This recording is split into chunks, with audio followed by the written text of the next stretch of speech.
Imagine being born without eyes, never knowing what the face of a loved one looks like, or not knowing what a beautiful scene looks like in front of you, and not knowing the different colors that make a beautiful work of art. This is the life of the young Kyunan. Instead of feeling sorry for himself, he commits to a life of magic, obsessively searching for a way to cure his blindness. But before getting into the video, make sure to subscribe, as it really helps me out. Without further ado, let's get into the video. The anime opens with a young boy asking a quiet yet philosophical question. What does it truly mean to see? He sits in an extravagant room surrounded by his wealthy family and several servants, making it immediately clear that money is not something his household lacks. The boy's name is Kyunan, and he was born without sight. Having never experienced colors or shapes, he struggles to understand the world around him. This condition has shaped him into a gloomy, withdrawn child who believes he was dealt a particularly cruel fate.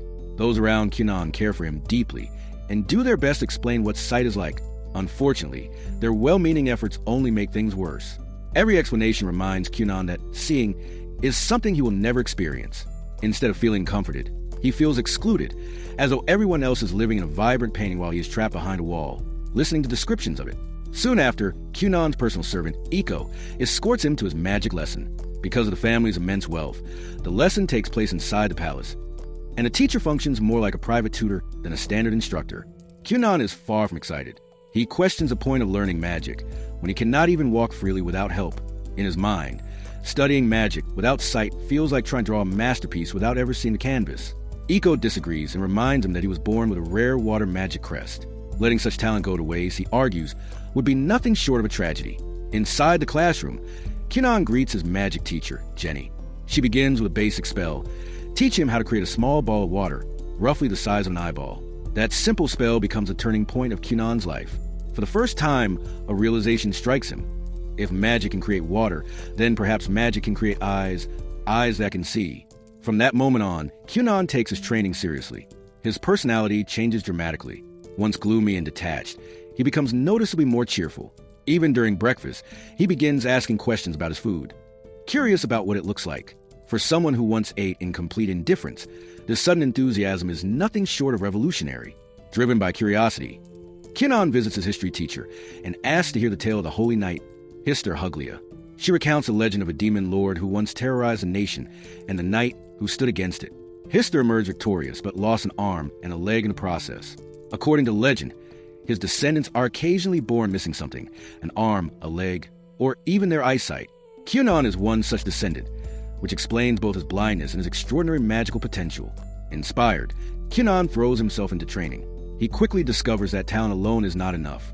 While he can create and divide water spheres, doing so drains him rapidly, leaving him completely exhausted.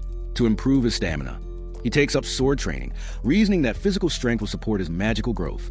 After finishing sword practice, he immediately moves on to magic lessons, leaving Jenny to wonder whether the boy ever plans on resting. The results are astonishing. Kyunan soon manages to create 7 water spheres at once, shocking Jenny completely. His rate of growth is far beyond normal, and she begins to quietly question whether she is still qualified to teach him. The story then shifts to Princess Marika, Kyunan's fiancée. Her servant informs her that the carriage is ready to depart for her future husband's estate. Marika feels little excitement, fully aware that the engagement is political. She also remembers Kyunan as a gloomy and unpleasant boy. However, when she meets him again, she is caught off guard. Kyunan is cheerful, energetic, and even playful. He shows her a few magic tricks, quickly winning her over. The two spend time laughing and playing together, and when Marika departs, she genuinely hopes to see him again soon. Motivated by this encounter, Kyunan decides to better himself not only as a mage, but also as a future husband. He begins studying proper manners, especially how to behave around women, an endeavor that proves just as challenging as magic training. Meanwhile, Jenny is quietly panicking. Kyunan's progress is so rapid that she realizes she may soon have nothing left to teach him. What was meant to be an easy tutoring job to pay the bills has turned into a professional nightmare. Determined not to fall behind, she spent the entire night preparing a new lesson. The next day, Jenny teaches Kyunan how to alter the properties of his water magic. She demonstrates by creating 1 warm water sphere and 1 cold one, explaining how to control their qualities. To her shock, Kyunan masters the technique on his first attempt, and goes one step further by producing water that tastes like plum. At that point, Jenny begins to suspect she may actually be raising a monster and not the demon lord kind. That night, Kyunan lies awake thinking about colors. Because he cannot see them, they remain an unsolved mystery that deeply troubles him. The following morning, he creates another water sphere at breakfast and tests it against a bowl of apples containing different colors. He suddenly stands up in shock. For the first time in his life, he can distinguish between red and green. He cannot see the colors, but his magic allows him to perceive the difference. Iko reports this breakthrough to Kyunon's father, who is overjoyed. Kyunon's abilities continue to evolve, allowing him to read books by recognizing the ink through magic alone, a truly revolutionary development. However, the story quickly reminds viewers that magic is not without danger. In one unfortunate accident, Kyunon creates a red-tinted water sphere above his head, which bursts and splashes over both him and Iko. To anyone watching, it looks as though Kyunon has been drenched in blood. The sight is so shocking that his mother immediately faints, proving that while magic can work miracles, it can also cause extremely dramatic misunderstandings. The next episode opened with Kyunon's father making what he considered a crucial decision about his youngest son's future. He summoned his eldest child, Ixio Gurion, and informed him that Kyunon would be enrolling in the noble school. Ixio was understandably startled by the announcement. Kyunon was blind, after all, and this was hardly a small matter. As his father spoke, Ixio's thoughts drifted to a memory from their childhood. He remembered inviting Kyunon to play with him, hoping to cheer up his usually gloomy younger brother. Kyunon had hesitated, pointing out, quite reasonably, that he could not see the ground, the field, or, frankly, anything at all. Ixio had enthusiastically assured him that it would still be fun. Unfortunately, reality had been less kind. Before the playtime had even begun, Kyunon had tripped and fallen, leaving Ixio standing there, feeling like the world's most incompetent older brother. Shaking off the memory, Ixio returned to the present and told his father that if Kyunon chose to attend the noble school, he would have his older brother's full support. Not long afterward, Kyunon himself was summoned to his parents' chambers to discuss the matter. As he made his way there, he wondered what could possibly have prompted his father to call for him, something that almost never happened. Just before entering the room, he ran into Ixio and greeted him with unexpected cheer. Ixio was momentarily stunned by his younger brother's carefree demeanor. For most of Kyunon's childhood, gloom had been his default setting, and enthusiasm had been in short supply. Kyunon soon met with his parents, who explained the situation. They clearly hoped he would attend the noble school, but they emphasized that the final decision would be his alone. Members of noble families were generally expected to attend such schools in order to function properly in society. Kyunon, however, was exempt from this obligation due to his blindness. Even so, his father warned him that those without a noble school education were often looked down upon, and that refusing to attend could cause serious difficulties for him later in life. Although the conversation was plainly about school, Kyunon began to suspect that his father had some hidden agenda. He abruptly concluded that the real issue must be his allowance, convinced that his father believed he spent irresponsibly. This assumption led to a brief and entirely pointless argument. After that detour, Kyunon finally decided that attending the school might actually be a good idea. His father then explained that the school required students to pass 5 examinations in order to graduate.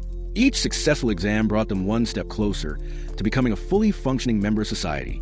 Because Kyunon was blind, the exams would be scheduled at much shorter intervals, allowing him to graduate more quickly than other students. Kyunon's mother was thrilled by the decision and immediately began planning his new wardrobe.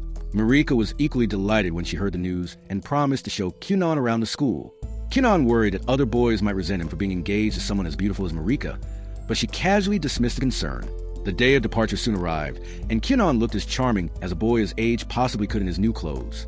Before boarding the carriage to school with Ixio, he wrapped its wheels in water magic, ensuring a smooth ride. Ixio was deeply impressed, and Kyunon could even sense when they were nearing the school, thanks to his growing ability to perceive the presence of people nearby. Upon arriving, the first person Kyunon encountered was his fiancée, Princess Marika. She complimented his bow tie, declaring it fabulous.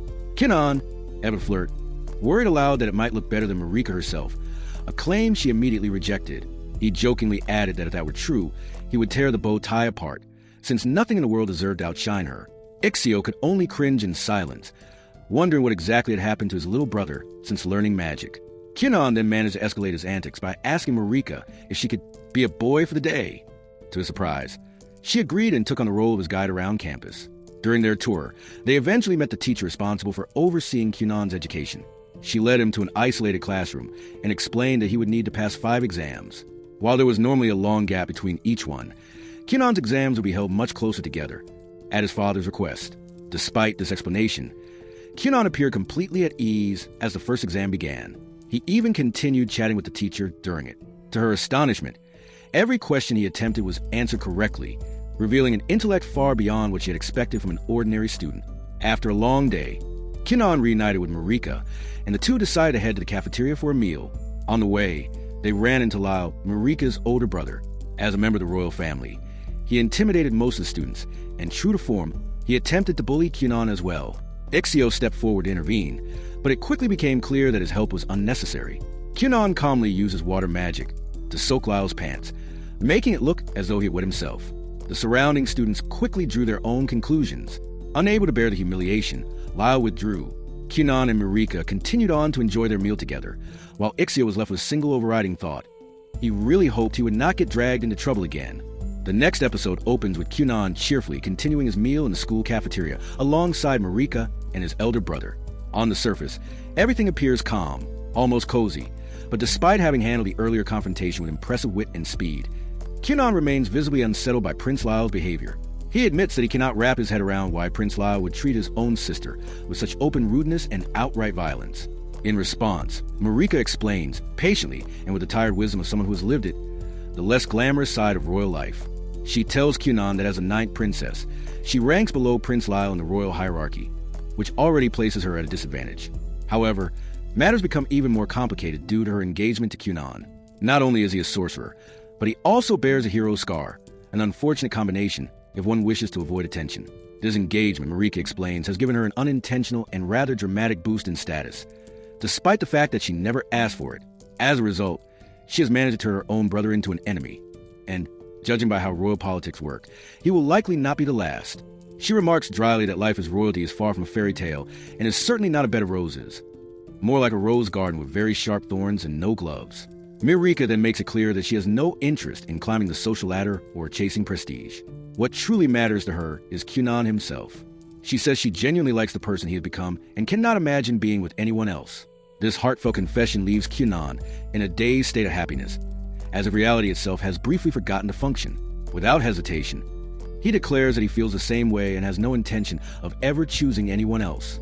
Once his emotional equilibrium returns, somewhat, Kyunon announces that he wants to repair the bridge he just burned with Prince Lyle. He explains that he believes they simply started off on the wrong foot, and that making enemies on campus, especially royal ones, sounds like a terrible long-term strategy. He proposes apologizing to the prince and clearing the misunderstanding. This idea, however, is met with an immediate and unmistakable chill. Both Marika and his elder brother reject the proposal outright, their expressions making it painfully clear that while Kyunon's intentions may be noble, his optimism is dangerously naive. The following day, Kyunon resumes his sorcerer training under Jeannie's guidance. She instructs him to form a water ball and alter its texture using magic alone. Kyunon accomplishes the task effortlessly, treating the exercise as little more than a warm-up. Jeannie concludes a lesson by advising him to continue gathering sensory impressions from different objects, explaining that doing so will help him manipulate the texture of his water creations with even greater precision. Soon after, the long-awaited day arrives. Kyunon heads to school for the final time, as this marks his graduation exam. At the front gate, he meets Ixio and Marika. After giving Marika a pointed look, Kyunon dramatically expresses how deeply his heart aches at the thought of them parting ways after today. Marika, ever practical, reminds him that they still have the entire evening together. The mere thought of spending time with his future wife instantly sweeps away his gloom, as though it had never existed in the first place. Together, they head into the school. Once inside, Kyunon learns that he will be taking the exam alongside his classmates. For the first time, he finds himself in a room filled with students his own age. Curiosity spreads quickly, and several classmates approach Marika, asking her to introduce them to her fiancé. Kyunon takes the initiative and introduces himself with such refined eloquence that the class briefly wonders whether another royal has secretly enrolled. He remarks that he is relieved to see Marika as friends, admitting he had worried she might be the quiet, lonely type. He also admits, internally, that he had avoided bringing this up before out of fear of sounding rude. Marika takes mild offense and promptly clarifies that she is, in fact, quite popular. She adds that she deliberately kept her friends from approaching Kyunon earlier because she wanted their time together to remain private. Kyunon gratefully agrees, noting that he enjoyed her company more than anything else. Not long after, the exam is about to begin, until Prince Lyle makes his entrance. He will also be taking the final exam, much to everyone's dismay. In a mood as foul as ever, the prince asserts his presence with practiced arrogance, fully aware that no one would dare challenge him. He stirs trouble for no clear reason, emboldened by the silence of those around him. Although Prince Lyle knows exactly what people think of him behind his back, no one ever has the courage to face him directly. That changes abruptly when Kyunon, without warning, grabs Prince Lyle's hand. Before the prince can react, Kyunan begins showering him with unexpected compliments, remarking that from the feel of his hand alone, he can tell he is incredibly strong, and adding, quite sincerely, that if he had eyes, he would surely see straight through Prince Lyle's beautiful face. The sudden flood of praise leaves the prince completely unprepared. His anger evaporates, replaced by visible embarrassment, to the astonishment of the entire class. In mere seconds, Kyunan transforms what could have been a disastrous confrontation into something resembling a comedic anime skit. For perhaps the first time, Prince Lyle feels as though someone has truly stood up to him.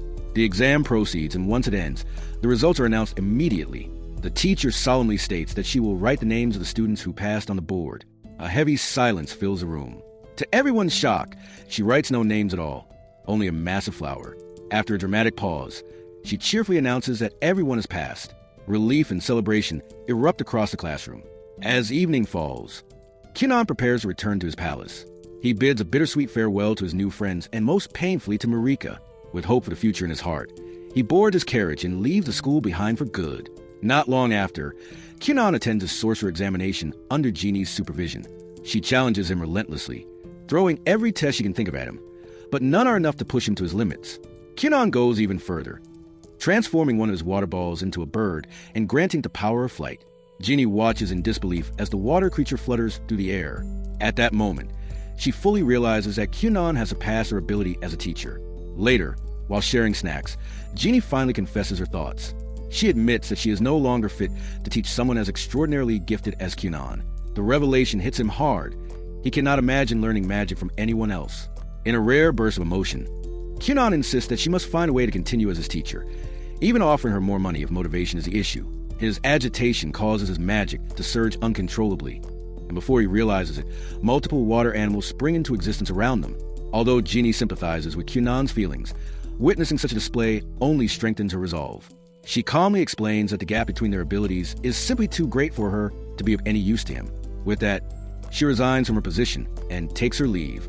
Kyunan is left stunned, struggling to process the sudden change. That evening at dinner, Kyunan reluctantly informs his family of Jeannie's resignation. While he is clearly shaken, his father remains composed.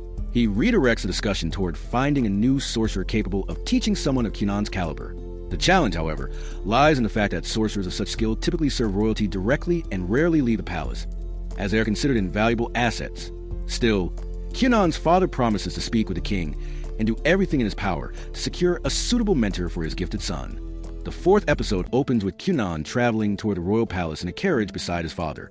To spare himself from the inevitable aches of a long journey, he is calmly wrapping the carriage wheels in a layer of water magic, smoothing the ride as if the road itself has grown gentle beneath them.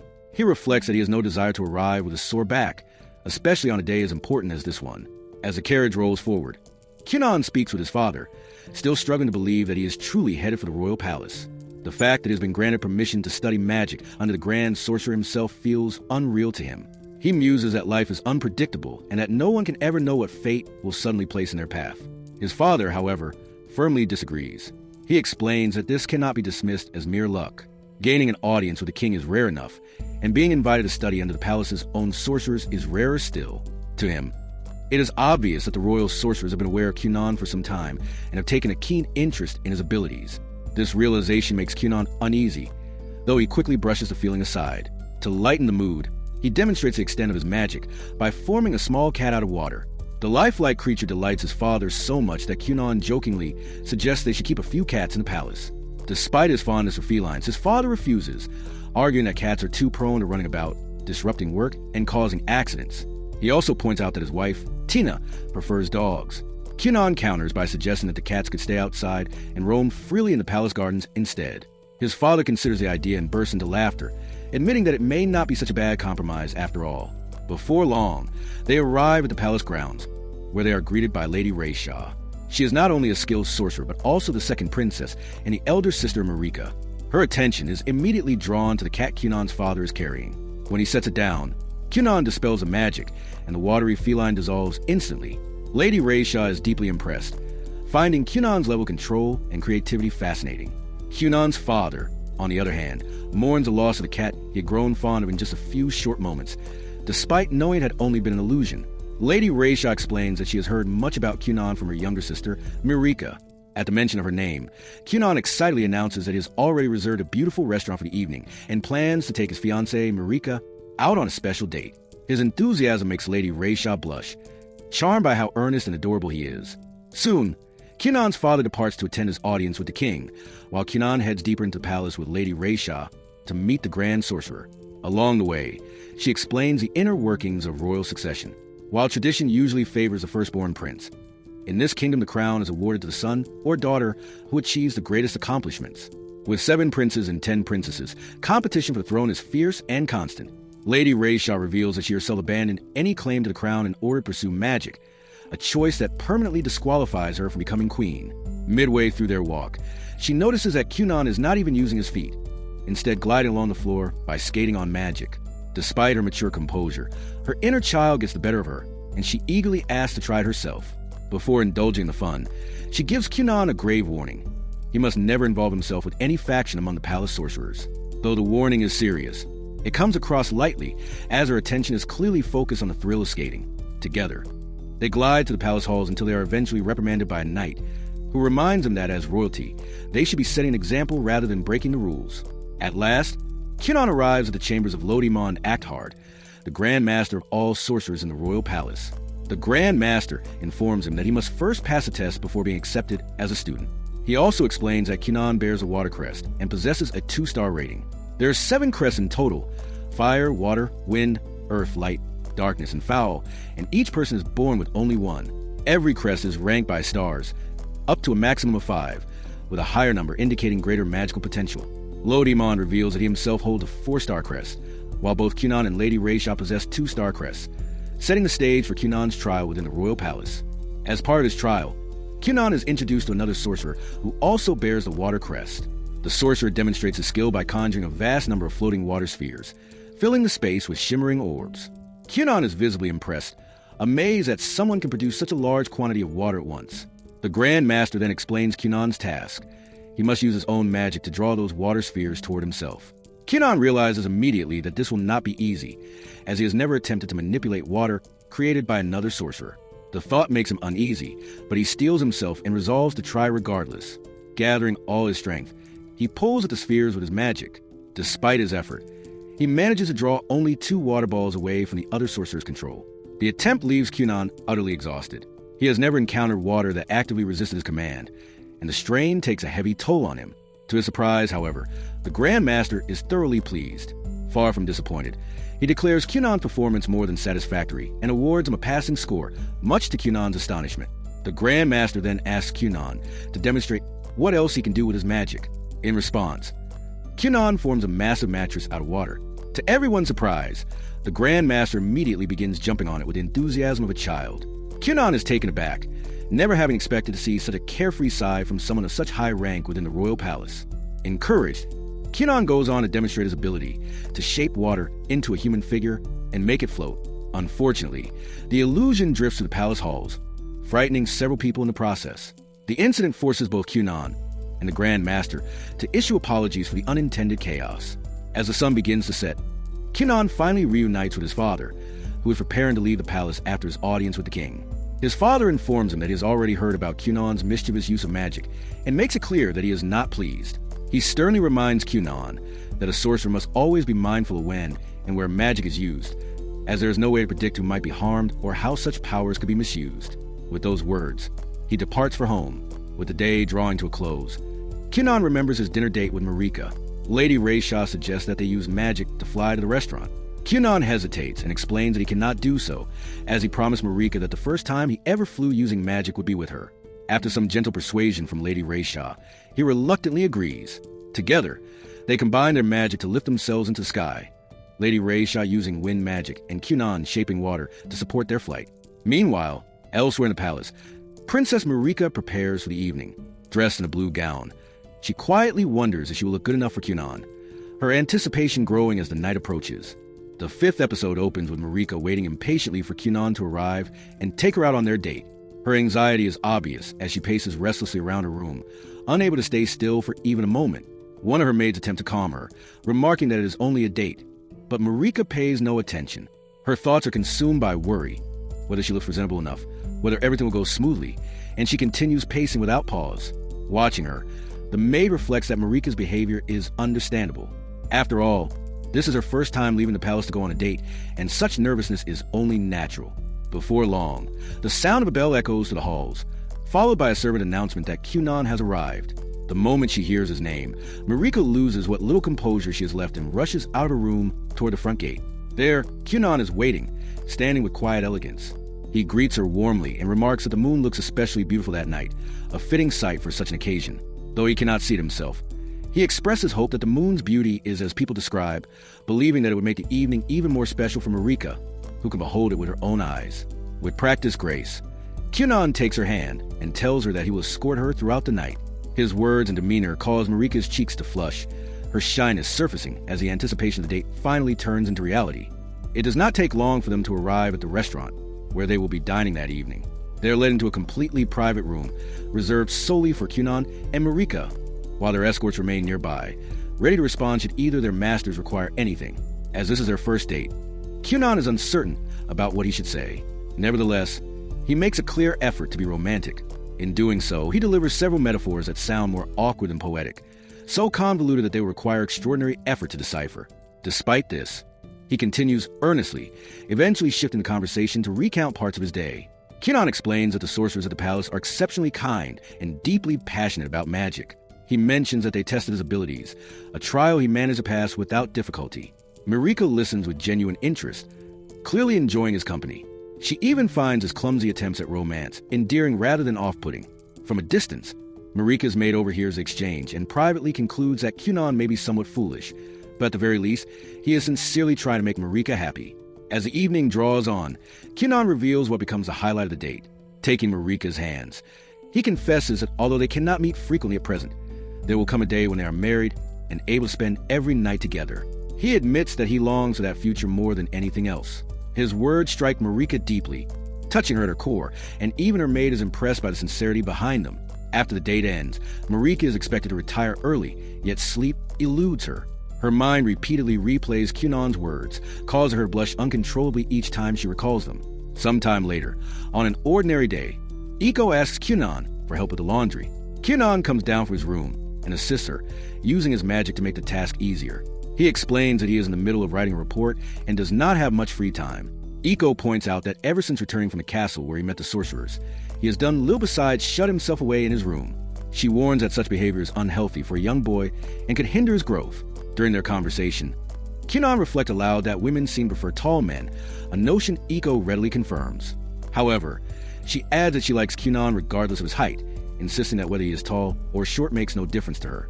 Kyunan nearly lets slip that he feels the same way about her, but he stops himself, reasoning that such a confession would be unfair to Marika. Hearing this, Iko remarks with a teasing tone that Kyunan truly is a ladies' man. Meanwhile, back at the palace, one of the sorcerers, Victo, goes in search of his colleague Xianli. When he enters Xianli's chamber, he finds him completely buried beneath a pile of books, fast asleep. Upon being disturbed, Xianli groggily snaps at Victo, warning him never to wake him during his designated sleeping hours. However, Victo explains that he is delivering a message from the Grandmaster. Hearing this, Xianli's irritation fades, replaced by clear surprise at the contents of the message. At the same time, Kyunan receives word from the palace informing him that his master has been chosen and that a meeting will be arranged soon. Using his fingers and a small amount of magic, he carefully reads the name spelled out in the message, Xianli. The moment the name is spoken aloud, Iko begins to blush. She knows Xianli by reputation and is well aware of his striking appearance. Flustered, she starts fretting about her makeup and outfit, convinced that she might have a chance to catch his attention. Declaring that she must prepare herself, she quickly leaves the room. Not long afterward, Xianli arrives at Kyunan's home, accompanied by Marika. The instant Kyunan senses Xianli's presence, he realizes just how powerful the sorcerer is. The density of his magic is unlike anything Kyunan has encountered before. In his mind, Kyunan compares Xianli's magical aura to honey, exceptionally dense yet pure and smooth. Without hesitation, Kyunan asks whether he may address him as Master Honey, a suggestion Xianli promptly rejects. He instructs Kyunan to call him Master Xianli, emphasizing that the title Master is not optional. Even so, Xianli makes it clear that he has not yet decided whether Kyunan is worthy of becoming a student. Over tea, Xianli begins to speak with Kyunan to assess him further. True to his nature, Kyunan gradually stops focusing on Xianli and instead spends far more time flirting with his fiancée. Xianli cuts them off sharply, reminding them that he is still seated directly in front of them. He then steers the discussion toward magic, questioning Kyunan about magic circles and compound spells. Kyunan answers confidently and accurately, steadily building Xianli's trust. When asked how many compound circles he can form, Kyunan replies that he can create 31. Xianli finds this difficult to believe, having never expected someone so early in their magical studies to achieve such a number. Deciding on a final test, Xianli conjures an enormous wall and orders Kyunan to destroy it. He declares that failure will mean Kyunan cannot become a student. As Kyunan examines the wall and becomes confident that he can break it with ease, Xianli unexpectedly falls asleep on one of Kyunan's waterbeds, finding it incredibly soft, warm, and pleasantly scented. Rather than acting while Xianli sleeps, Kyunan chooses to sit down and enjoy tea with Marika instead. When Xianli finally wakes, Kyunan proceeds with the test. Instead of attacking the wall with brute force, he soaks it in bubble-infused water, treating it as if it were ordinary dirt. Applying basic scientific principles and clever reasoning rather than raw power, Kyunan dismantles the obstacle with ease. This unconventional approach deeply impresses Xianli, who ultimately accepts Kyunan as a student. However, Xianli then makes an insensitive remark toward Marika, stating that Kyunan's status will rise dramatically now that he is under his tutelage. He adds that unless Marika finds a way to elevate her own standing, their engagement will eventually fail, as she is merely a low-ranking princess. Kyunan immediately steps in to defend her, stating that Xianli is precisely the type of man who drives women away through his rudeness and only regrets it later. He adds that someone like that has no right to lecture others about love. Kyunan's words strike Xianli deeply, and although he wants to respond, he finds himself unable to deny the truth in them. In the end, he has no choice but to silently accept his defeat. The 6th episode opens with Xianli arriving by carriage to personally tutor Kyunan in magic for the very first time. Kyunan is overwhelmed with excitement, more eager than he has ever been in his life.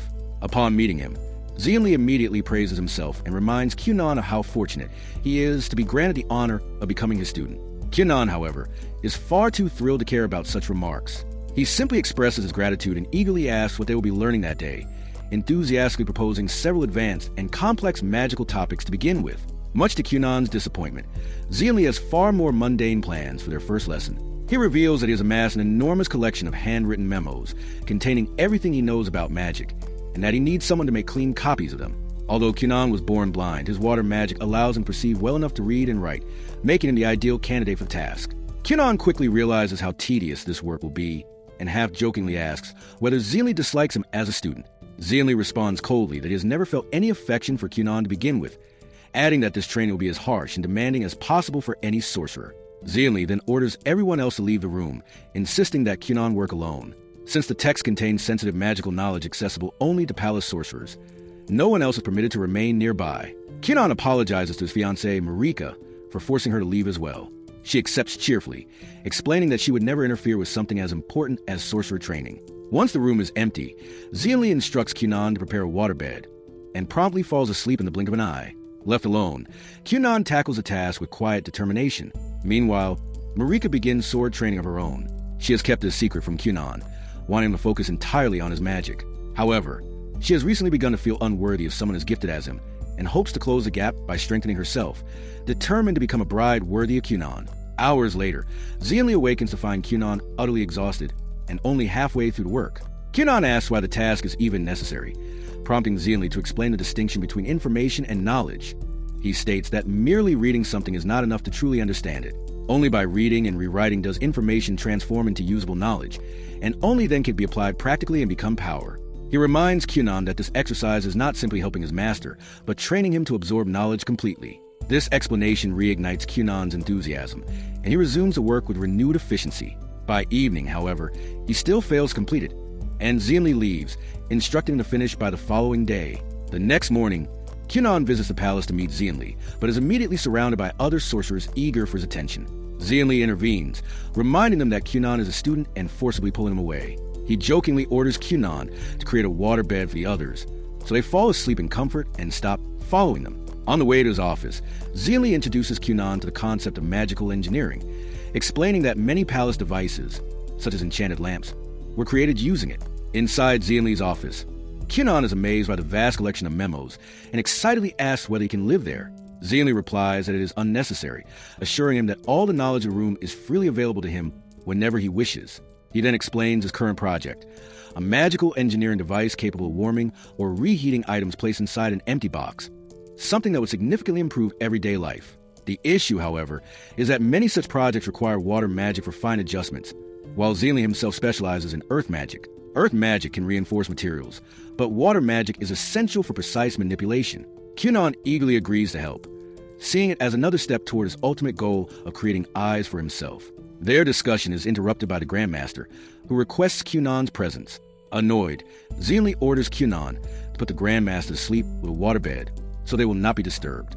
Eventually, lunchtime arrives, and the sorcerers gather for a hearty meal. Some suggest that Kyunon could change masters if he wished, but Kyunon loudly declares his absolute devotion to Zealy and his desire to learn only from him.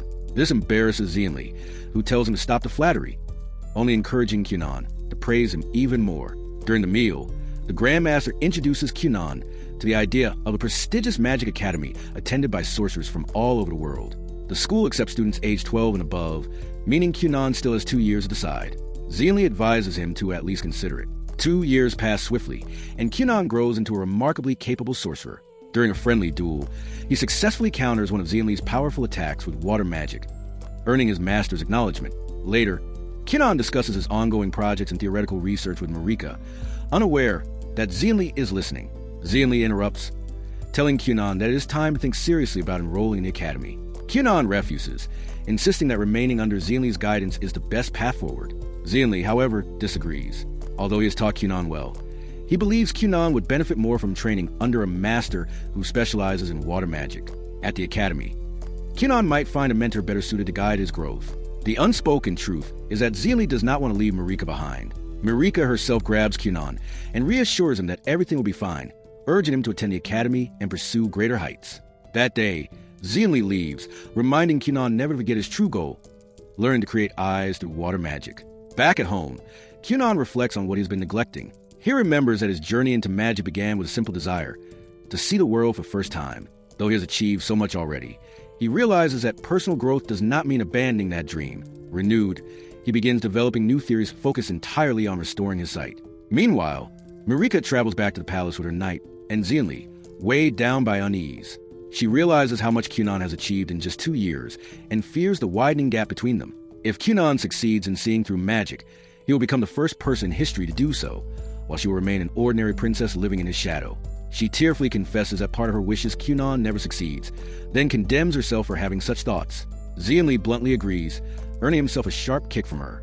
Marika's knight offers a gentler perspective, explaining that everyone carries both light and darkness within them, and what matters is not being consumed by either. His words bring Marika some comfort.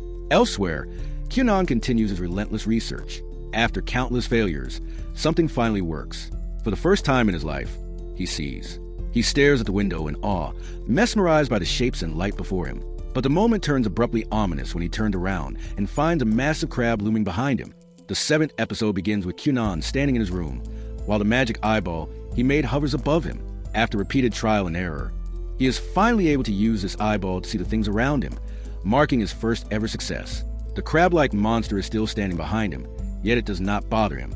Perhaps, since he has never used his eyes before, he does not understand that the creature is not something anyone sees every day. Instead of worrying about the creature, he begins thinking deeply about himself. He recalls how he had promised himself before starting to learn magic that once he gained his sight, the first person he would see would be himself. Not his father, mother, or lover, but himself.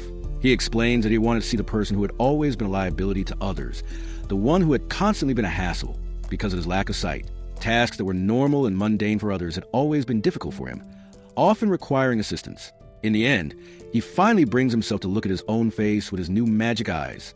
He observes himself with disappointment. He notes that he does not consider his facial features outstanding, nor particularly bad. Initially, he had thought that seeing himself for the first time might trigger a surge of emotions, perhaps hatred or happiness, but he finds that no strong feelings arise. Afterward, he looks back and asks the creature behind him what it is. He then assumes that the overgrown crab might be Iko. Although this seems like an exaggerated conclusion, it makes sense given that he is seeing things for the first time in his life. Even though he has a general idea of the shape of the Iko he created, he has never actually seen that shape with his own eyes before, making this experience entirely new to him. However, this hypothesis is immediately proven wrong when Iko suddenly barges into the room unannounced and asks how he is doing. The unexpected entrance startles Kyunon, causing him to slam into the giant crab in front of him. Upon contact, he realizes the crab is immaterial and does not respond to touch or any physical interaction at all. Kyunon then explains to Iko that he has finally succeeded and is able to see using the magic water ball for the first time in his life. He tests his eyesight by asking about details of her dress to confirm whether what he is seeing is accurate. It turns out that most of what he sees is correct. However, one thing is certain. Iko does not see any crab behind him, and she definitely does not have a horn on her head. Yet Kyunan clearly sees a horn above her head for some reason. Kyunan then heads outside to grab a breath of fresh air and see what his scenery looks like for the first time. He is standing outside in one of his gardens and is able to see a beautiful scene. In fact, it is about as beautiful as a landscape can get, considering the huge amount of nature he is looking at and the bright natural sunlight falling upon it from the sky. However, what Kyunan sees is slightly different. Instead of a bright yellow sun, he sees a dark purple sun shining over all the greenery around him, which makes him very uneasy. He thinks that this is definitely not how he had imagined the scenery would look. To make matters worse, his uneasiness grows because there is always a crab behind him. That crab, which only Kyunan can see, apparently keeps following him around. He eventually decides to head out to meet his family alongside Iko and asks her whether she can see a crab behind them. She replies by asking if he is trying to scare her with a horror story. This response only confirms the suspicion that he alone can see the crab. After reaching his family, the first members he sees are his mother and elder brother. Once again, he is seeing them for the first time, but with noticeable deviations. For example, in his vision, his elder brother has wings growing from his back, and his mother looks like an adventurer with each eye a different color.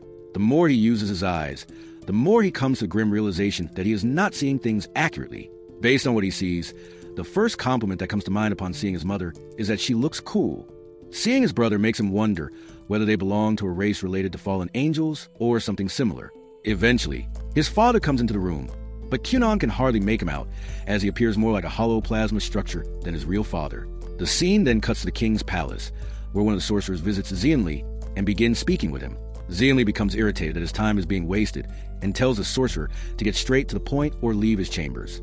The sorcerer informs him that the Grand Master has granted him permission to go outside for a change because Kyunan has achieved something remarkable. This sparks Xianli's interest, and he finally decides to go outside. Meanwhile, Marika visits Kyunan at his home immediately after hearing that he is finally able to see using his water magic. She excitedly grabs his hands and asks him to show her how it works. Kyunan forms a water eye with his magic, showing Marika the spectacular round water ball that allows him to see despite being born blind. He tells her that he is calling it the glass eye. The next thing Marika excitedly asks is for Kyunan to look at her for the first time with his own eyes. Kyunan feels excited but also somewhat afraid. He knows he is about to see the love of his life for the first time, yet he also expects to see her with some kind of deviation, with both excitement and reluctance. He opens his eyes and is pleasantly surprised to see a girl with bright blonde hair and dazzling blue eyes. However, this beautiful view of his fiancée is somewhat spoiled by the fact that Kyunan sees a feather attached to her head. For the time being, he keeps this observation to himself. He tries his best to compliment his fiancée, but is unable to come up with anything romantic, as he is distracted by the feather he sees on her head with his newfound sight. Eventually, Dario, Marika's knight, also arrives at the scene.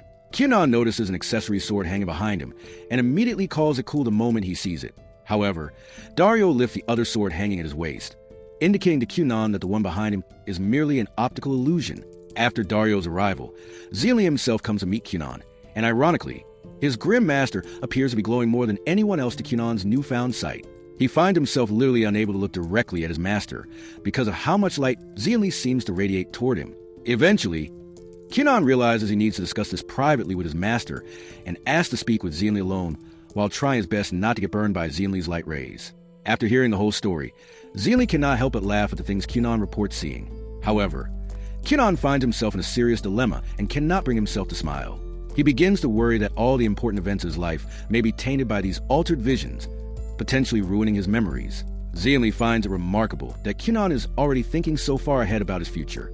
Once he finishes laughing, Xianli suggests it could be one of two things. First, he explains that Kyunan might be seeing the souls of the people he looks at, meaning his sight may be extending into the spiritual world.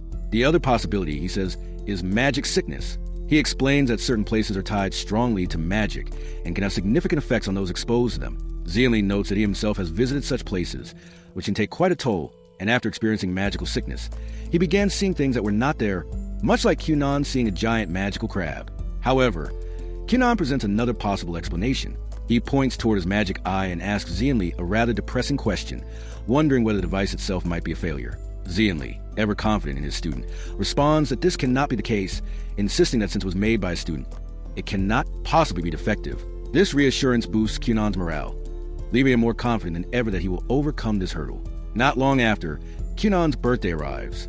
They hold a small party that includes Marika along with all of Cunon's family members.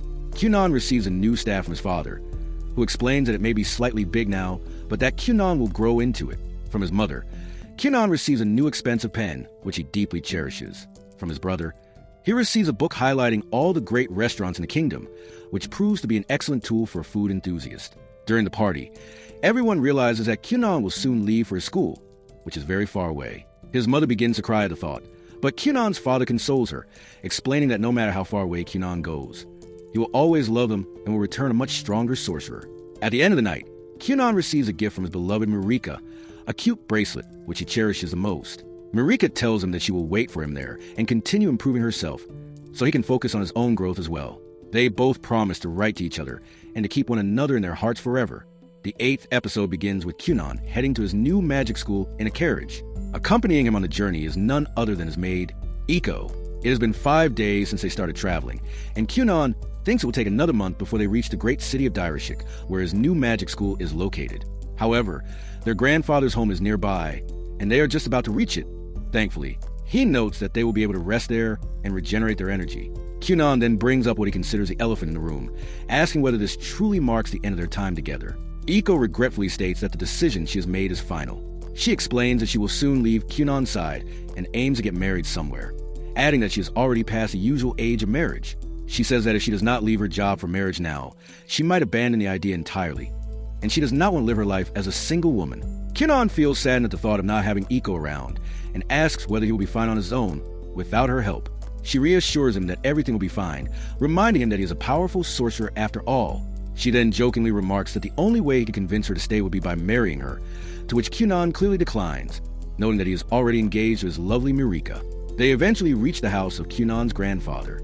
Outside the house, Cunon wonders how it has already been nearly 4 years since he last visited. However, he tells Iko that he cannot remember why he came to this house in the first place 4 years ago. Iko cannot believe that he does not remember. She reminds him that years ago, he suddenly became very enthusiastic about magic, and word spread that his grandfather possessed a huge collection of books. After learning this, she recalls that Cunon pleaded with his father and mother to bring him there, and he clearly was not going to take no for an answer.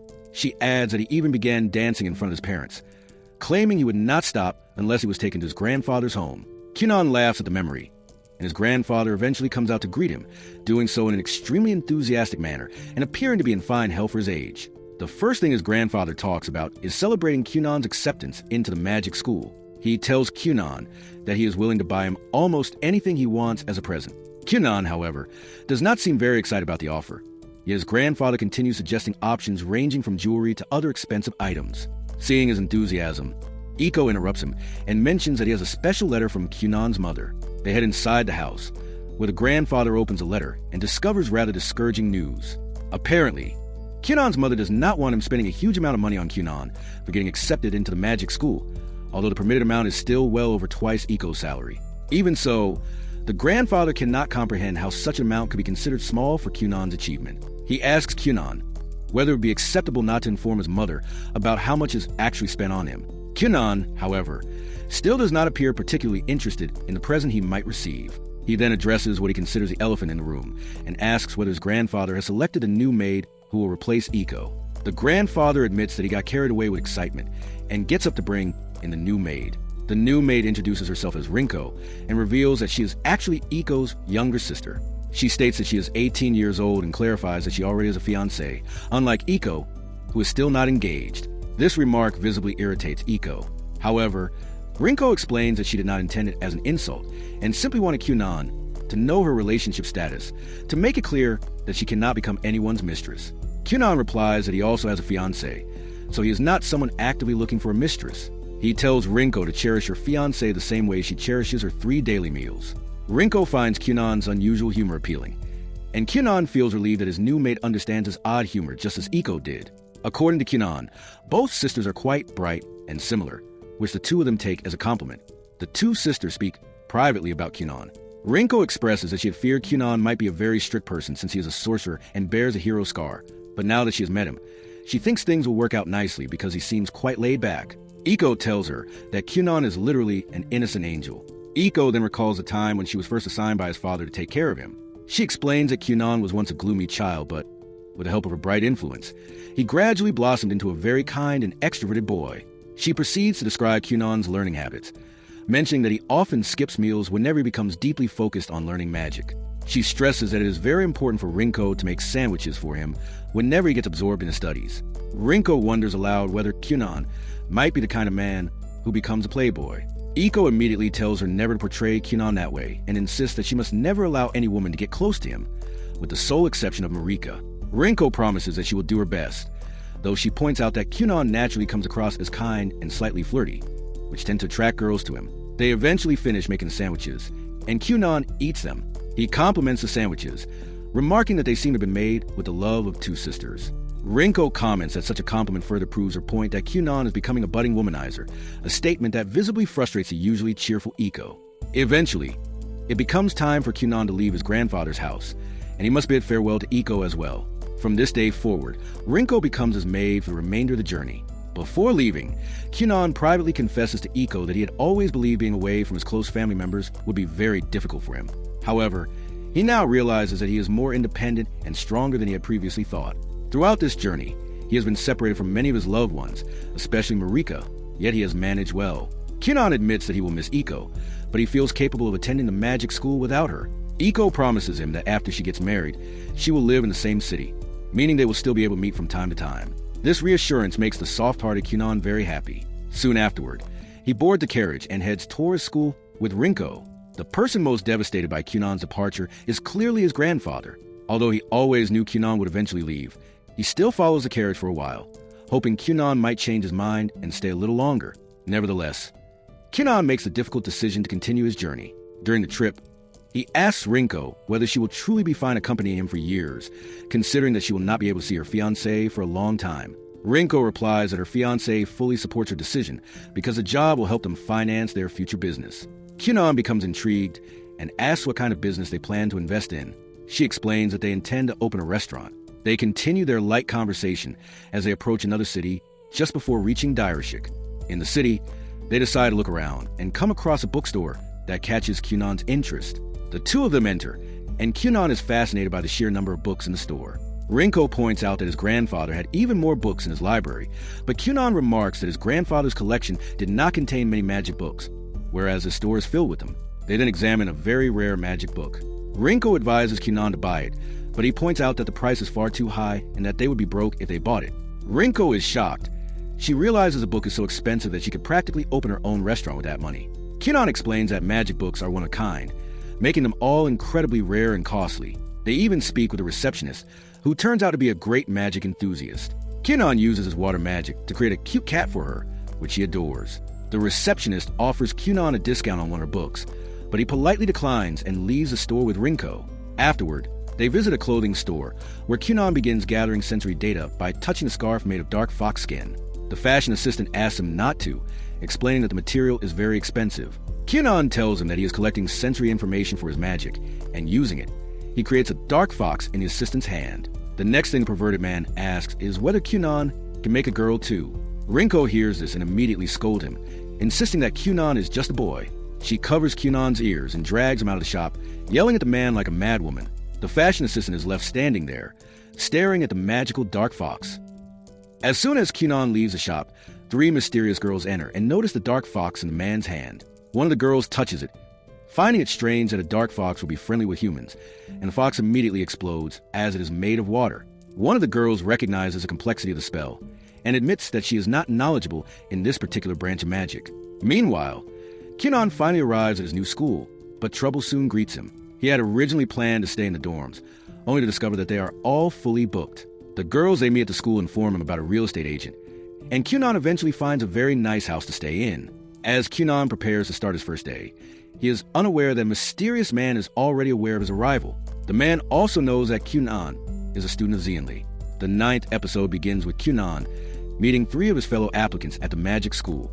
2 of them are boys, and 1 of them is a young girl. Kyunan, being eccentric yet very confident, makes his move and approaches the girl. He asks her whether she is the saint of the kingdom. Instead of reply with simple yes or no, she responds dismissively and defensively, saying that it would not matter even if she were. Kyunan remains unfazed by her cold reply and keeps his optimistic demeanor. She then tells him to stop his odd behavior, to which Kyunan responds that behaving this way is the best method to feel good about oneself at all times. The girl begins to think that Kyunan might be hitting on her, even though that is the farthest thing from the truth. The two boys stand there, shocked at how Kyunan is behaving. It does not take long for Kyunan to assess that she bears the light crest, which makes him even more fascinated. He tells her that he wishes to learn from her about magic. The girl arrogantly replies that light magic reigns supreme over all other kinds of magic, so there is nothing he could possibly learn from her. Kyunan is not fazed in the slightest after hearing this rude remark. However, the two boys standing beside them correct her, explaining that there is no hierarchy when it comes to the types of magic. The girl apologizes for her rude behavior and tells everyone that she bears no emotions whatsoever. She also carries a hero scar, and unlike Kyunan, it is not her sight that has suffered, but her emotions. She cannot feel anything at all. Because of this, she cannot tell when she is being rude or noisy. She simply speaks her mind like a computer, communicating in facts and figures rather than considering their emotional impact on the people around her. The conversation is interrupted by Professor Soft, who tells him from a distance to stop flirting, even though that is not what Kyunan is doing. The professor introduces himself and his assistant, whose name is Seifai. The first announcement he makes is that there will be no entrance exam, and that all of them have already been enrolled. The four of them cannot believe it, as they are under the impression that an exam would be held before they could become official students of the school. Soft explains that this is a secret the school keeps to itself rather than announcing publicly. Instead of conducting a harsh exam to filter students, the magic school simply accepts all sorcerers who apply. This approach makes sense, as not everyone can perform magic, so it is not as though random individuals are coming to school to learn it. However, Soft clarifies that there will be examinations as the students continue their education. He explains that there are 3 levels of teaching in the school. The first level is the basic level, where students are taught the fundamentals of magic. The second level involves teacher-assisted magic and functions much like a conventional school environment. Lastly, the third level focuses on researching a specific domain of magic. The subject can be whatever the student chooses, and this learning is conducted outside the classroom. At this level, students may choose to improve their magical skills, create new spells, or pursue any other magic-related endeavor they wish. The teacher then tells the students that it is best for all of them to introduce themselves and demonstrate a bit of magic they can perform. He explains that this will give him a clear idea of where their skill levels lie and allow him to teach them more effectively. The first person to introduce himself is Hankbeat. He bears a 2-star fire crest and can perform 7 spells. He demonstrates his fire magic by producing a powerful flame in the shape of a snake that cruises across the garden, leaving a black trail on the grass. His control is so superb that he even forms a black spiral on the ground with it. Kyunan immediately takes note of his skill and adds it to his arsenal of observations. The second person to introduce himself is Ria, who bears a 2-star wind crest. The professor becomes excited upon hearing this and informs him that he also possesses a wind crest. Ria states that he can perform 8 spells and, before casting his strongest one, tells everyone to stand back. He gathers a huge amount of wind condensed into his wand before launching a massive wind attack with destructive power. Up next is Reyes. She bears a 3-star light crest, and her strongest magic is a healing spell. Since no one is injured, she explains that she will demonstrate a different spell instead. She then unleashes a powerful beam of light that stuns everyone present. Finally, it is Kyunan's turn. He begins by stating his name and informing everyone that he can only perform 2 spells. The professor finds this ironic, as Kyunan carries a letter of recommendation from 2 very powerful sorcerers, one of whom is the famous Xianli himself. In fact, Xianli has instructed the professor to make each of Kyunan's tasks extra difficult because he believes Kyunan figures everything out too quickly. For this reason, the professor finds it hard to accept that a student who has earned such praise from Xianli can perform only 2 spells. Regardless of the number of spells Kyunan can perform, the professor decides to make the test harder for him, as requested by Xianli. The professor uses his own wind magic to create a very powerful shield around himself, and then asks Kyunan to break through it. He thinks to himself that this should, in theory, be an impossible task for someone who can perform only 2 basic spells. Kyunan, however, does not think much of the defensive wind barrier, and claims that he can break through it easily. The professor challenges him to try. Kyunan then uses his first spell, Aori, to create a large number of water balls from thin air. He uses them to generate a powerful mist around the professor, forcing him to keep his wind protection active, as the moment the shield goes down. Kyunan's magic would overwhelm him. Kyunan then announces that the battle is over, explaining that his spell consumes far less mana than the professor's, and that he can sustain it for days. In contrast, the professor is using a very powerful spell and cannot maintain the shield for long. The professor ultimately confesses his defeat and expresses surprise at Kyunan's problem-solving skills as well. They all head inside, where it is time for the newly enrolled students to attend their interviews. Everyone except Kyunan feels nervous about the process. Kyunan resumes his cheerful attitude, and the only thing on his mind is Reyes' light magic and finding a way to get her to speak with him. However, Reyes continues to give him the cold shoulder, to the point that Kyunan complains to Professor, saying that she should at least respond when he speaks to her. One by one, the students are called in for their interviews. Before Reyes takes her turn, Kyunan realizes that they will be dismissed afterward and tells her not to worry, as they can meet again once classes begin. Eventually, Kyunan is left alone with the Professor, who asks him what he would have done if there had been a time limit to break through the wind barrier. Kyunan replies that he plans to merge his water with the Professor's wind and gain control over it, or at least enough control to break through. The Professor appears amused by this hypothesis and asks whether Kyunan truly believes such a thing is possible. Kyunan responds that his gut instinct tells him he would be able to accomplish it, even though he has never attempted it before. According to him, the greatest strength of the water attribute is its ability to blend into any kind of matter. He explains that while it may not be the strongest attribute, it is certainly one of the most useful if one knows how to play to its strengths. Finally, it is Kyunan's turn, and he walks with the Professor's assistant toward the room where he will be giving his interview. She leads him into a completely dark room where nothing can be seen. Knowing that Kyunan is blind, she offers to walk beside him inside the room where he will be interviewed. Kyunan thanks her for the offer, but tells her that he will be fine. He steps into the pitch-black room, and despite using his magical eye, he is still unable to see anything. He thinks to himself that it has been a while since he has been completely blind, and begins to feel slightly uncomfortable. Despite his lack of vision, he is able to deduce that there is a starry sky above him, even though he cannot see it at all. Out of nowhere, an old lady's voice interrupts the silence and begins speaking to him. He realizes that there are 6 more figures like her surrounding him, all suddenly appearing in mysterious hooded clothing. The first thing the old lady speaks to him about is Xianli, who is Kyunan's teacher and was also a very bright student at this school. Kyunan interrupts her and tells the old lady not to come near him, explaining that he is engaged. This comes off as annoying to the old master, especially since he was flirting with Reyes moments earlier. However, Kyunan clarifies that he was only doing so to get her to speak about light magic. The old master then informs him that he can enroll directly in the advanced class, as he wishes to research magic, and is already quite powerful. Although the old lady has more to say, Kyunan does not care and leaves abruptly and disrespectfully. He later meets up with Rinko, and they decide to call it a day. Meanwhile, the professor has no doubt in his mind that Kyunan will one day become the cerulean sorcerer. The old lady is also impressed with his creativity, as he is able to see with the help of his water magic, a feat that no one in history has ever accomplished. The next episode begins with Kyunan's parents receiving a letter from Rinko. She informs him that they have successfully reached Kyunan's new magic school and that he has passed the entrance exam with flying colors. She explains that he has been inducted into the research class, which is the highest class, and says that this proves he has a bright future in magic. Kyunan's parents are delighted to read the news and tell themselves that they expect nothing less from their son. However, the letter later mentions that Kyunan has also been committing mischievous blunders, one of which includes painting the entire schoolyard red. Rinko still reminds him that he remains in the good books of his teacher, but that does little to calm the father's temper, as he has clearly already lost it in his rage. He declares that Kyunan will not be receiving allowance for another month, while the mother considers the punishment too harsh.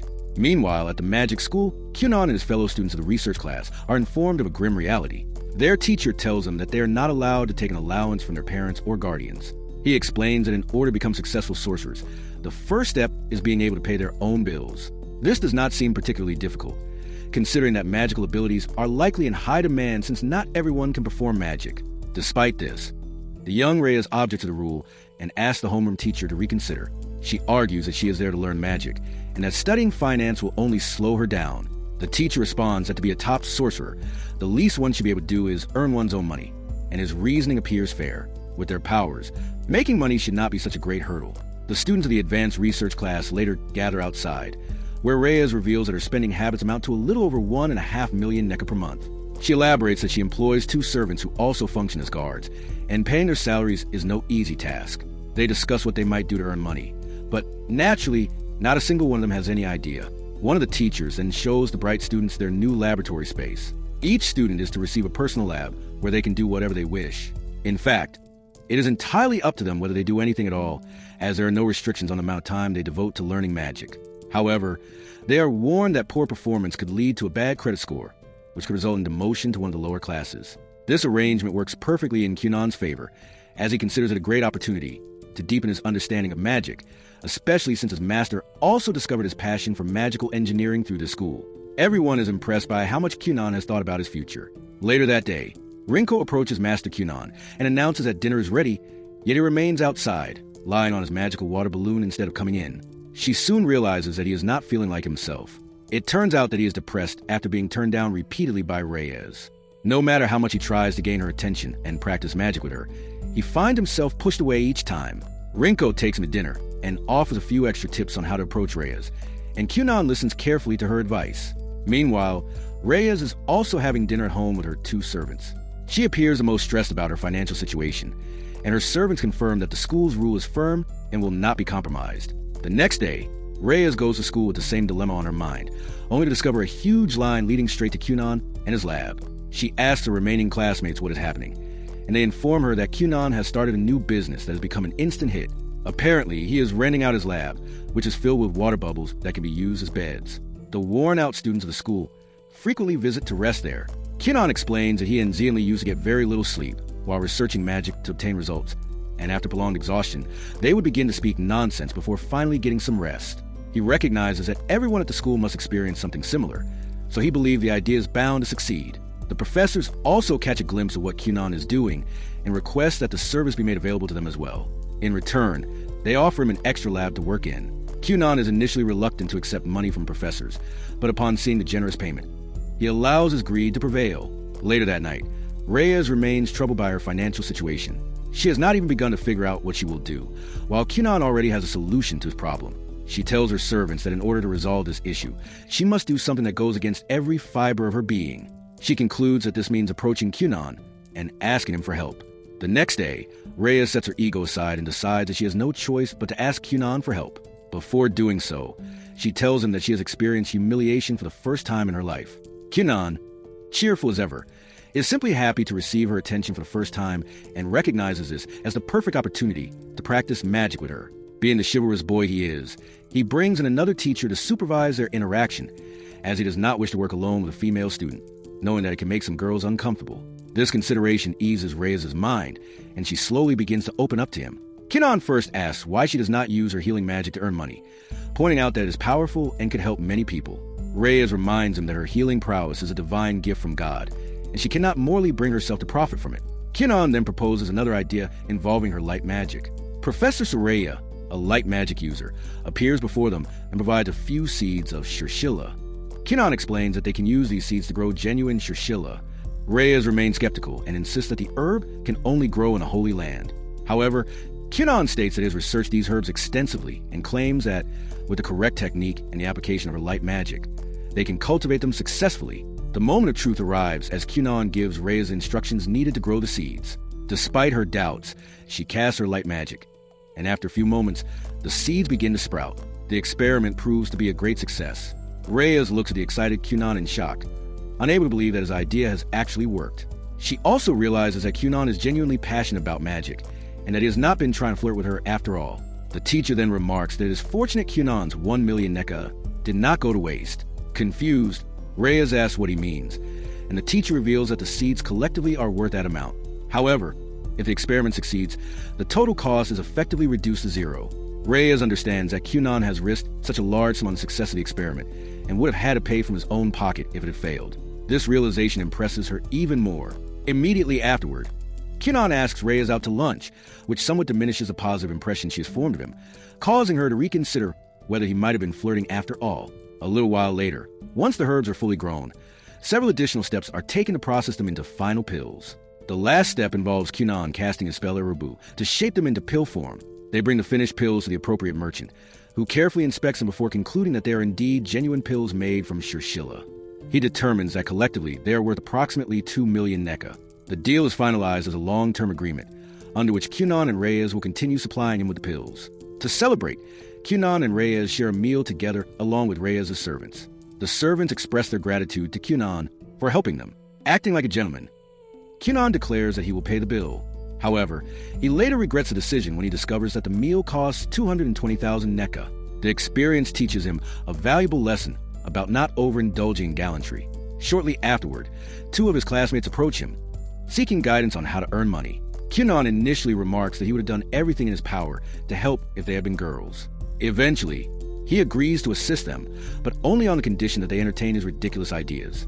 The 11th episode starts with Kyunon giving advice to Hank and Rhea about what they can do to start making money with their magic. He says that a few experiments come to mind about using their powers for monetary purposes.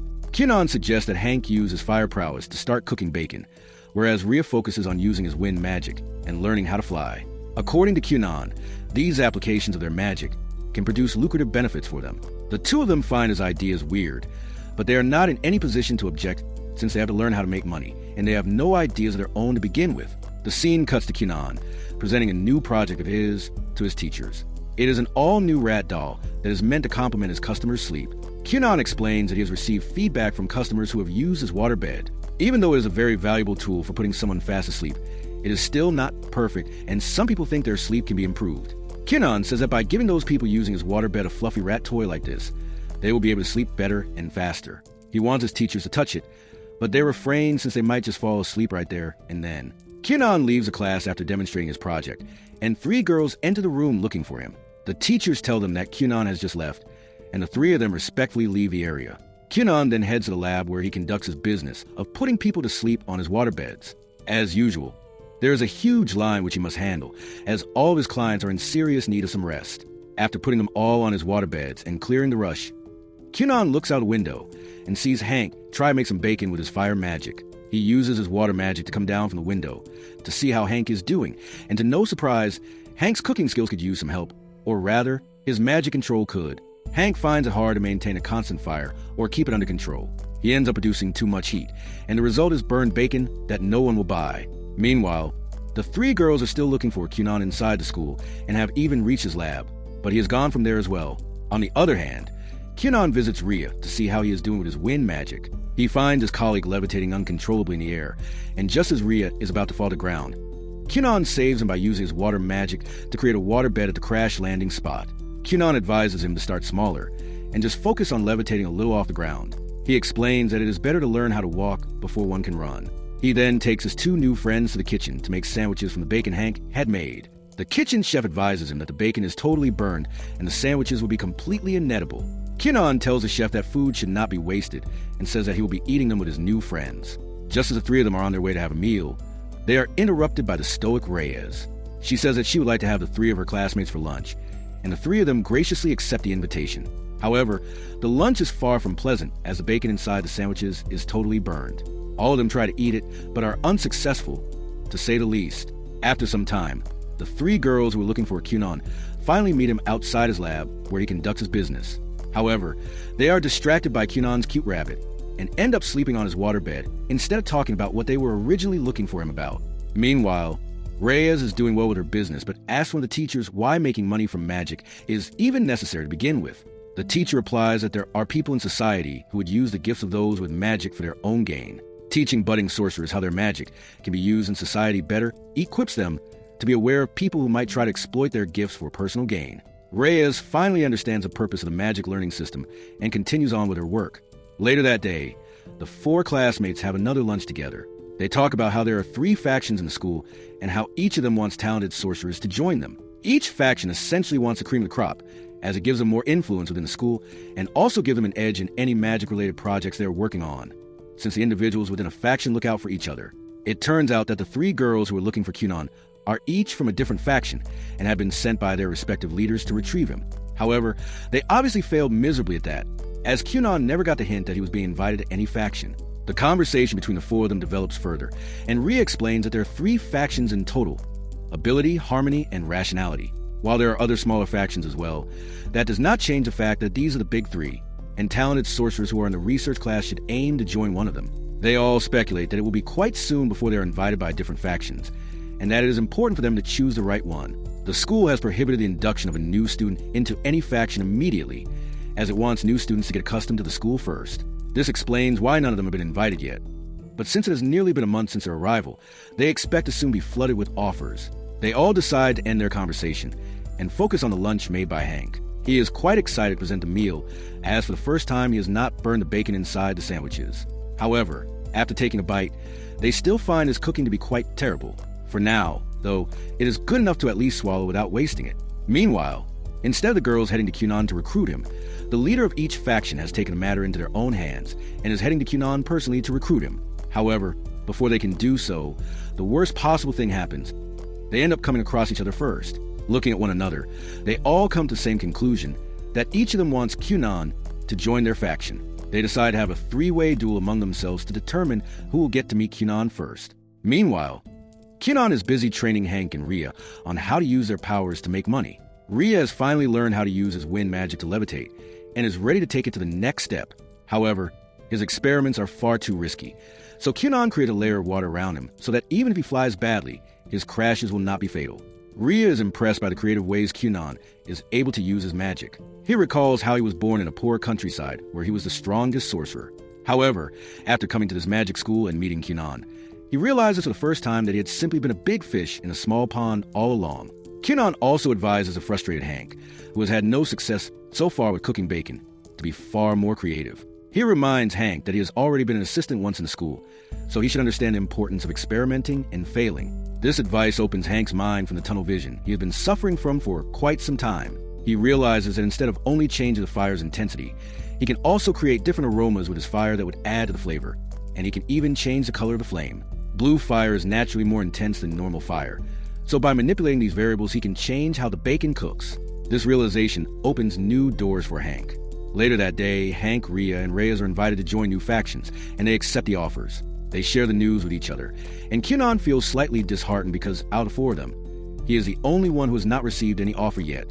However, Ria and Hank clear up the confusion and explain to Kyunan that he has not received an offer yet because the leaders of the factions are currently fighting each other over who will get to approach him first. Kyunan becomes excited at the thought of people fighting over the chance to gain access to his expertise. Meanwhile, the battle between the three leaders over Kyunan continues.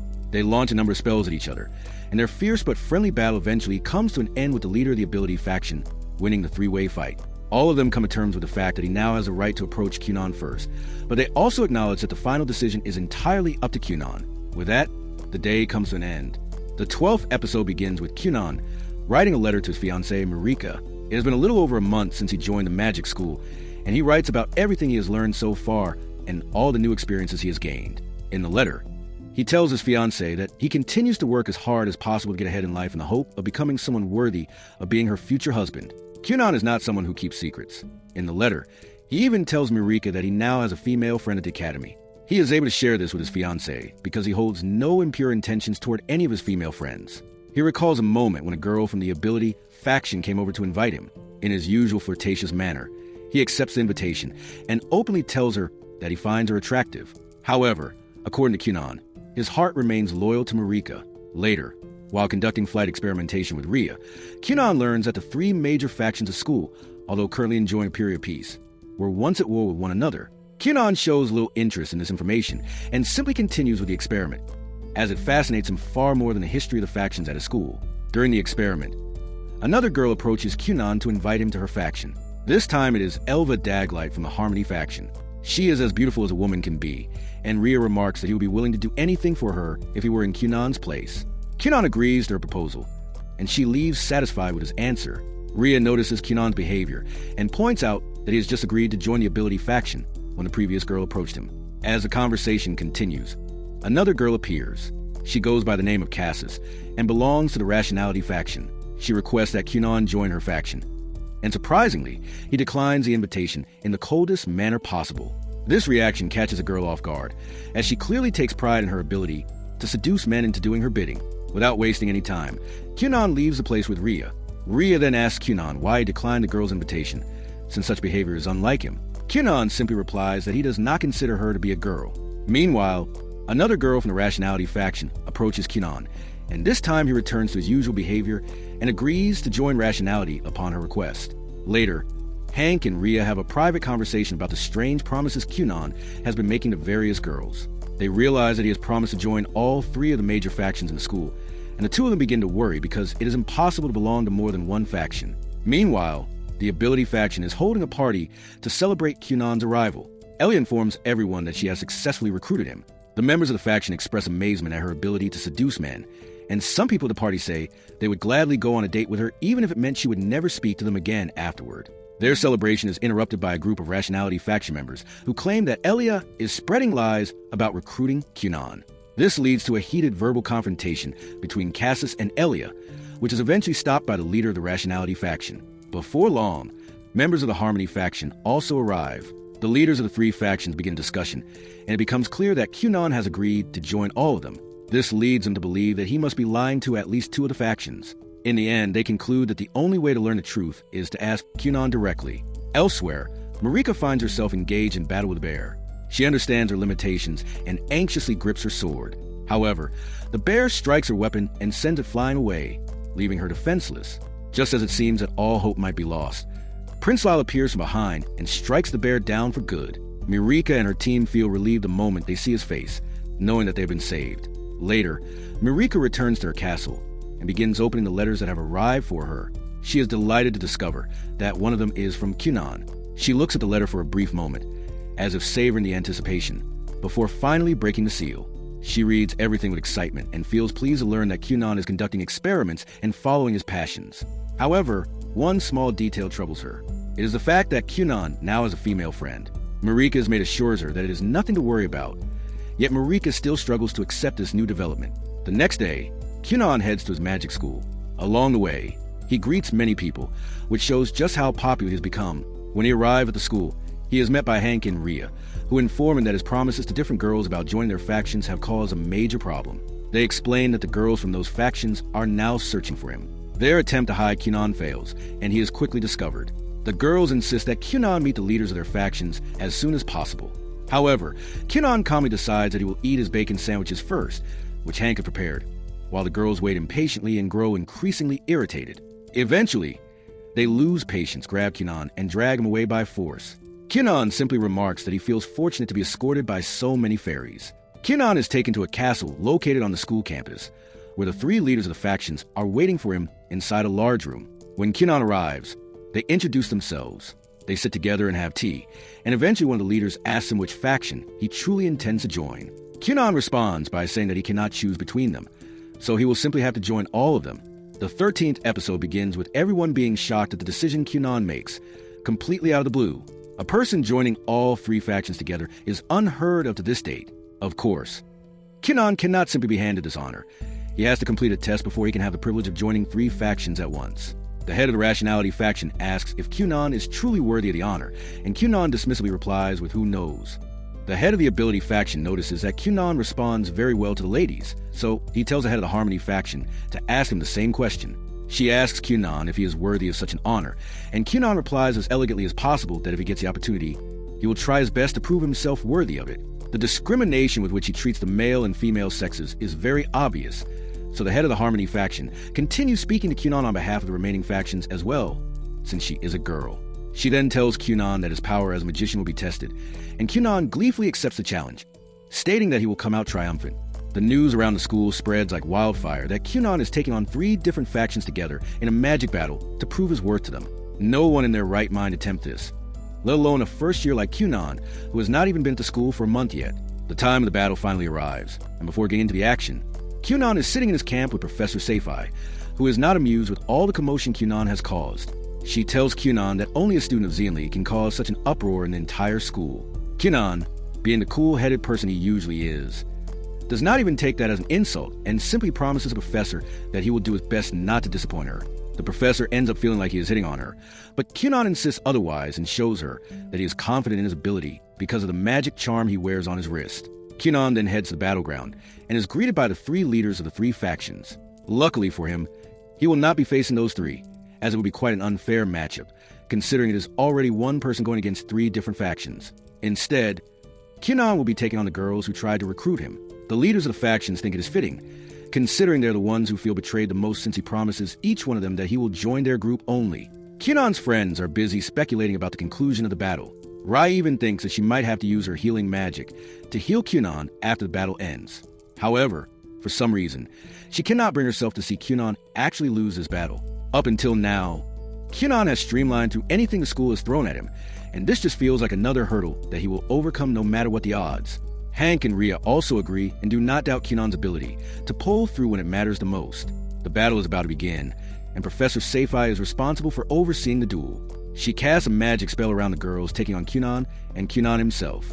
The objective of the battle is to take down the opposition's barrier using attack magic. The first person to break their opponent's barrier is declared the winner of the duel. The girls inside their barrier begin arguing among themselves about who will get to attack Kyunan first, and Kyunan overhears their struggle. So he simply tells them that he will take them all on together. This makes the girls even angrier than they already are, as he comes off as arrogant, claiming that he can defeat them all at once. This statement stuns every viewer at the scene even more, and they all think that Kyunan is an idiot who apparently has a death wish. Rai begins to think that she might have to use her healing ability for Kyunan after all. Meanwhile, Professor Surf is engaged in a meeting with the head of the school and talks about how Kyunan is the one behind all the commotion. The headmaster simply smiles and does not consider this to be much trouble. In fact, he seems more impressed and annoyed with Kyunan's behavior. Meanwhile, the battle begins between the 3 girls and 1 boy. The first one to cast magic is Kyunan.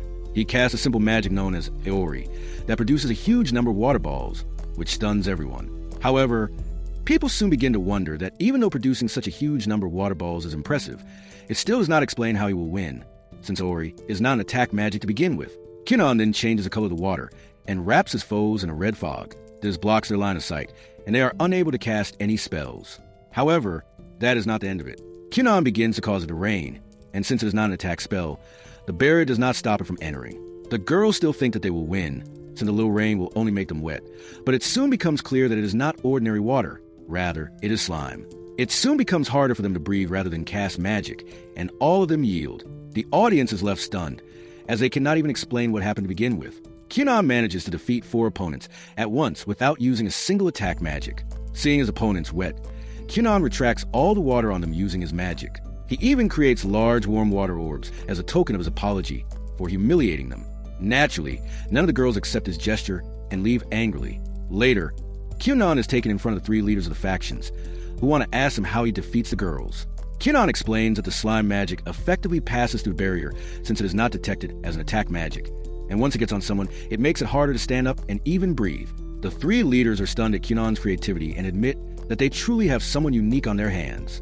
Then the 3 leaders tell him something that leaves him dazzled, and he ends up thinking about it in his room. Meanwhile, his friends, Reyes, Hank, and Rhea, come to his room to ask him how things went with the 3 factions. Kyunan replies that the matter has been dealt with and that he will be a part of all 3 factions from that day onward. However, Kyunan remains worried about what the leaders tell him. Meanwhile, Marika is finally taking the knighthood exams after years of training as a knight. She has to fight a boy who is taller than her. He attacks her relentlessly. But Marika is no pushover and manages to block each of those attacks until she gets an opening to counter. She ultimately makes the boy yield. Naturally, she writes about this achievement to Kyunan through a letter, and Kyunan is amazed to learn about his fiancée becoming a member of the knighthood department at the senior school for nobles. Kyunan then writes back to her, telling her that he is deeply happy for her as she is moving up in life, but he does not want her to suffer or push herself too much in process, as he values his fiancée's safety above all else.